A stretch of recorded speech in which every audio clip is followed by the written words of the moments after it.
Hello everyone and welcome to VR Reviews and Happy New Year! And with this new year comes a slightly different format for the VR Reviews. As you can see, I am in a slightly different position in my room, but that's not the important bit. The important bit will be the reviewing area. It shall be better.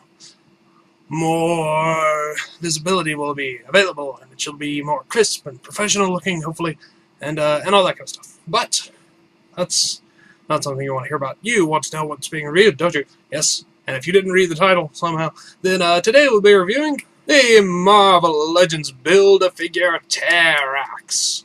Yes, what better way to start off a new year than with the mighty Terrax? Second favorite of mine for Galactus Heralds, right behind the Silver Surfer. So, yes, not much to say about this. This was the first return of the Marvel Legends Build-A-Figure. He's not an incredibly big figure, but he is a pretty decent size. Let's move in for the articulation, details, sculpt, paint, all that kind of good stuff. Alright, here we have our new setup. It's a very white background. I'm hoping that it looks nice. It seems to look pretty good in my test runs. But anyway, that's not incredibly relevant. Let's look on to Terrax himself. Let's see how great he looks. So, he's mostly red up here at the top. He's got his nice little shoulder pads here. They're kind of a flexible-ish plastic. Here at the head, he's got a very, very nice face sculpt, which I'll zoom in on in a minute. Nicely sculpted beard and everything. Down here at the bottom, he's blue mostly. This piece right here sort of flexes a little bit whenever he moves, so that's pretty useful. Nice gold belt, loinclothy kind of bit. He's got red gloves. Nice red boots with gold straps around the top. Along the back, see a little bit more of his costume. And his skin is a very gray, dark color, as he is sort of a earthy kind of person. That is one of his powers, the ability to control earth-like things.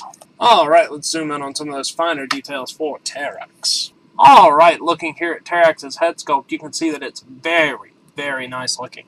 I'm actually a really big fan of the way they made his head look. They did a very, very good job. Probably one of the best looking head sculpts I've seen from a Hasbro Marvel Legend, possibly ever. Apart from that, the detail is pretty simplistic on him. Skin has a lot of paint shading on it, but it looks really nice. Just pretty basic detail everywhere else.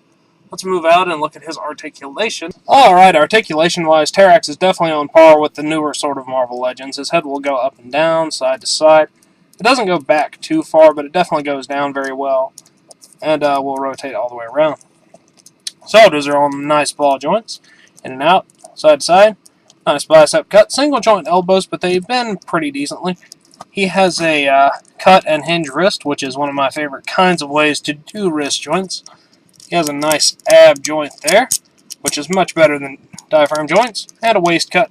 This thing here will pop out if you need him to turn a bit more, but it allows for pretty good motion anyway. Nice ball jointed hips, moving in and out and side to side and things like that. Nice double jointed knees, cut here at the boot. Ankle goes in, out, up and down, that kind of thing. And a nice pivot as well. So, yes, very good articulation for Terrax the Tamer. Alright, let's look at the one accessory he comes with, which is, of course, his axe. Alright, we have Terrax's axe right here. It is pretty much entirely the same color. I don't think there's really any painting on it at all. So it's one big piece of plastic. The head does come off. So, if you want to do that, you can. But it's not necessary to get him to hold it or anything like that. It will slip into his hand very, very easily. It's got lots of little kind of mechanical detail and stuff on it. I feel like it should be a bit longer, but I don't know. Terrax's axe is not incredibly long, but I don't know. I feel like it should be a bit longer. Very nice accessory, though. Something that Terrax could not possibly do without. And you can see right here that he does, in fact, hold it very nicely. As Terrax has no real packaging, the only thing I can really show is a Marvel Legends packaging. But since I do have the ability to do that, I will go ahead and show you. Alright, here's a Marvel Legends claw, which you can see does come with a leg of Terrax. So each piece will come in a packaging like that with a figure from this wave. The figures from this wave are as follows. Steve Rogers, Hope Summers, Iron Man, Claw, Constrictor, Ghost Rider, and Thor. Thor does not come with a piece of Terrax. So you can get this figure by either buying one that someone's already put together, which is what I did. It cost me about $40, which doesn't seem too bad to me. Or you can buy all the figures in the wave if you happen to want them. I only wanted Claw, so best to just go ahead and get Terrax by himself instead of getting the entire wave. So yeah, Terrax. Alright, that about wraps it up for Terrax the Tamer. Let's move on to the stat page. This figure is Terrax. The pros are the great articulation and excellent head sculpt. The cons are not really anything I can think of. Sculpt paint 9, articulation 10, accessories 9, packaging not applicable. Overall 9. This figure has been approved by VR Reviews. Hello, you've just watched one of my videos. Feel free to like and comment and subscribe and all those sorts of things if you enjoyed my video. If you didn't, run away and never return. Also, feel free to check out my other channels, Venom Raptor for all my variety gaming content, and VR Reviews for reviews of various action figures and collectibles. Thank you, and goodbye.